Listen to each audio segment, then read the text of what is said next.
मोहळांनी सांगितलंय, मी मार्ग काढेन, पण समाजाचा त्याच्यावर विश्वास नाही. जैन मुनी कडाडले. बोर्डिंग विक्री विरोधात उद्या जैन बांधवांचा मूकमोर्चा. सोमवारपर्यंत कागदपत्र द्या, अन्यथा मंगळवारी बॉम्ब फोडणार. माझ्याकडे प्रचंड पुरावे. रवींद्र धंगेकरांचा मुरलीधर मोहोळांना इशारा. राजकीय भविष्य धोक्यात, अशी फडणवीसांची मोहोळांना ताकीद. धंगेकरांची टीका. महायुतीत दंगा नको, धनगेकरांना सल्ला दिलाय. उपमुख्यमंत्री एकनाथ शिंदेंची माहिती. तर धनगेकर अन्यायाविरोधात लढणारा कार्यकर्ता. भाजपा विरोधात भूमिका नाही, शिंदेंकडून विश्वास व्यक्त.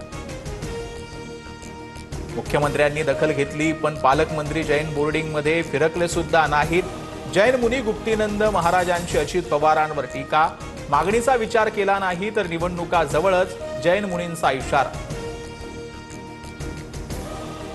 फलटण डॉक्टर आत्महत्या प्रकरणात दुसरा आरोपी पीएसआय गोपाळ बदने 5 दिवसांची पोलीस कोठडी. लैंगिक शोषण केल्याचा आरोप. महिलेच्या तळहातावरील सुसाईड नोटमध्ये नावाचा उल्लेख. महिला डॉक्टरच्या आत्महत्येशी रणजितसिंह निंबाळकरांचा काहीही संबंध नाही. मला थोडीशी शंका असती तरी कार्यक्रमाला आलो नसतो. मुख्यमंत्री फडणवीसांकडून क्लीन चिट.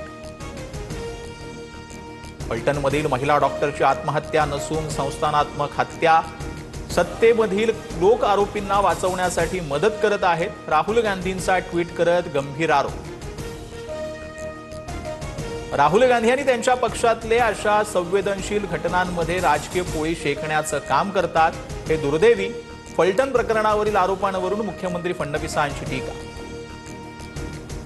केंद्रीय गृहमंत्री अमित शहांचा उद्या मुंबई दौरा. सह्याद्री अतिथीगृहात सर्वपक्षीय नेत्यांसोबत बैठक घेणार. शहांच्या हस्ते महाराष्ट्र भाजपच्या प्रदेश मुख्यालयाचं भूमिपूजन होणार. दिल्लीच्या अशोक विहार परिसरात 20 वर्षीय तरुणीवर ऍसिड हल्ला. दुचाकीस्वाराकडून तरुणीच्या चेहऱ्यावर ऍसिड फेकण्याचा प्रयत्न. बचावावेळी पीडितेचे 2 हात भाजले.